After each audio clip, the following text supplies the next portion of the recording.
hello' বন্ধুসকল আপোনালোকে জানেনে যে আপোনালোকে ডিজিলকাৰ এপটোত নমিনি এড কৰি ৰাখিব পাৰে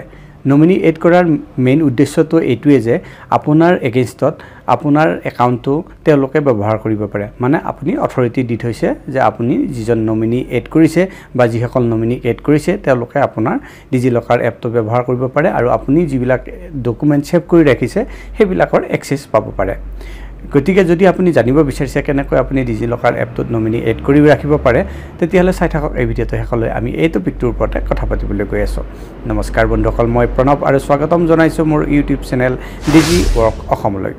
বন্ধুসকল প্ৰথমতে আমি ডিজিলকাৰ এপটোত লগইন হৈ যাম আৰু আগৰ প্ৰচেছখিনি ষ্টেপ বাই ষ্টেপ দেখুৱাম বন্ধুসকল আপোনালোকে দেখা পাইছে আমি এতিয়া আমাৰ মোবাইলৰ স্ক্ৰিনত আহিছো আৰু ডিজিলকাৰ মোবাইল এপটো ওপেন কৰি লৈছো যেতিয়া ডিজিলকাৰ এপটো ওপেন হৈ যাব ইয়াত গেট ষ্টাৰ্টেড অপচন পাব তাৰ ওপৰত ক্লিক কৰি দিয়ক গেট ষ্টাৰ্টেড অপচনৰ ওপৰত ক্লিক কৰাৰ পাছত আপুনি এই পেজটোলৈ আহিব ইয়াত ক্ৰিয়েট একাউণ্ট আৰু সাইন ইন দুটা অপচন পাব আপুনি যদি আগতে একাউণ্ট ক্ৰিয়েট কৰি ৰাখা নাই একাউণ্ট ইয়াৰ পৰা আপুনি ক্ৰিয়েট কৰিব পাৰে যেহেতু আমি ডিজিলকাৰ এপত আমাৰ নমিনি এড কৰিবলৈ গৈ আছো গতিকে আমাৰ আগৰ পৰাই ইয়াত একাউণ্ট ক্ৰিয়েট আছে সেইকাৰণে সাইন ইনৰ ওপৰত ক্লিক কৰিম সাইন ইনৰ ওপৰত ক্লিক কৰাৰ পাছত আপুনি তিনিটা অপচনৰ মাধ্যমত লগইন হ'ব পাৰে এটা মোবাইল নম্বৰ ইউজাৰ নেম আৰু আধাৰ কাৰ্ড আমি ইয়াত মোবাইল নম্বৰটো সিলেক্ট কৰিম তাৰ পাছত মোবাইল নম্বৰটো এন্টাৰ কৰিম আৰু নেক্সট কৰি দিম মোবাইল নম্বৰটো এন্টাৰ কৰি নেক্সট কৰি দিয়াৰ পাছত মোক এটা মেছেজ শো কৰিছে আপোনাৰ ক্ষেত্ৰত এনেকুৱা নহব this mobile is associated with multiple accounts please select one to sign in মানে মোৰ মোবাইল নম্বৰটো মাল্টিপল একাউণ্টৰ লগত লিংক আছে সেই কাৰণে যিকোনো এটা তলৰ অপচন সাইন ইনৰ কাৰণে সিলেক্ট কৰিবলৈ কোৱা হৈছে এটো মোৰ ইমেইল এড্ৰেছটো বা মোৰ মোবাইল নম্বৰটো এতিয়া মই এইটো সিলেক্ট কৰিম যেটো মোৰ 6 ডিজিটৰ যেটো এমপিন ক্ৰিয়েট কৰিছিলো সেই সময়ত যেটো মই অপচন লৈছিলো হেতু আমি সিলেক্ট কৰিম ইয়াত মই মোৰ ইমেইলটো সিলেক্ট কৰিছিলো সেই কাৰণে হেতুকে সিলেক্ট কৰিম আৰু 6 ডিজিটৰ এমপিনটো ভৰাই সাইন ইন কৰি দিম এতিয়া আমি আমাৰ একাউণ্টত লগইন হৈ গৈছো একাউণ্টত লগইন হোৱাৰ পাছত অকনমান স্ক্ৰল ডাউন কৰিম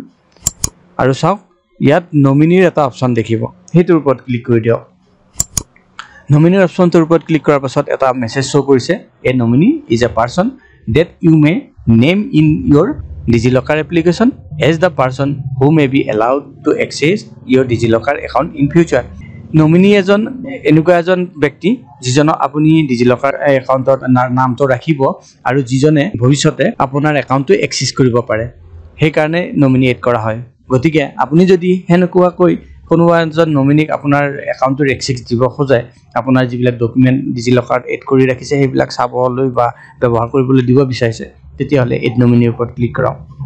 এড নমিনিৰ ওপৰত ক্লিক কৰাৰ পাছতে ইয়াতে আপোনাৰ নমিনিৰ নাম date of birth male female নমিনিৰ আধাৰ নম্বৰ ৰিলেশনশিপটা আপোনাৰ লগত কি হেতু সিলেক্ট কৰিব লাগিব আৰু নমিনিৰ মোবাইল নম্বৰ আৰু ইমেইলটো যদি অপচনেল হয় তো দিব খুজিলে দিব পাৰে তাৰ পাছত আপুনি সাবমিট কৰি দিয়ক এতিয়া আমি ইয়াত আমাৰ ফৰ্মখন ভৰাই লৈছো সকলোবিলাক যিখিনি খুজিছিলে সেইখিনি ভৰাই ললো এতিয়া সাবমিট কৰি দিম সাবমিট কৰাৰ পাছতে এটা ওটিপি আমাৰ মোবাইল নম্বৰটোত গুছি যাব যেটো আমাৰ ডিজিলকাৰ লগত লিংক আছে সেই ওটিপিটো ইয়াত ভৰাই আমি সাবমিট কৰি দিম আৰু এতিয়া চাওক আপোনাৰ নমিনিজন ইয়াত এড হৈ গৈছে বন্ধুসকল এনেকৈ আপুনি যদি ডিজিলকাৰ এপটোত নমিনি এড কৰিব খোজে তেতিয়াহলে সহজে কৰিব পাৰে আপুনি ইয়াত 5টা নমিনিলৈ এড কৰিব পাৰে আশা কৰিছো এই ভিডিঅটো আপোনালোকৰ পছন্দ হৈছে কেনেকৈ আপুনি ডিজিলকাৰ এপটোত নমিনি এড কৰিব পাৰে তাৰ বিষয়ে জানিব পাৰিলে যদি এই ভিডিঅটো পছন্দ হৈছে ভিডিঅটো কৰক লাইক আৰু চেনেলটো সাবস্ক্ৰাইব কৰিবলৈ নাপাহৰিব পুনৰ লগ পাম আন এটা ভিডিঅত তেতিয়ালৈ বন্ধুসকল নমস্কাৰ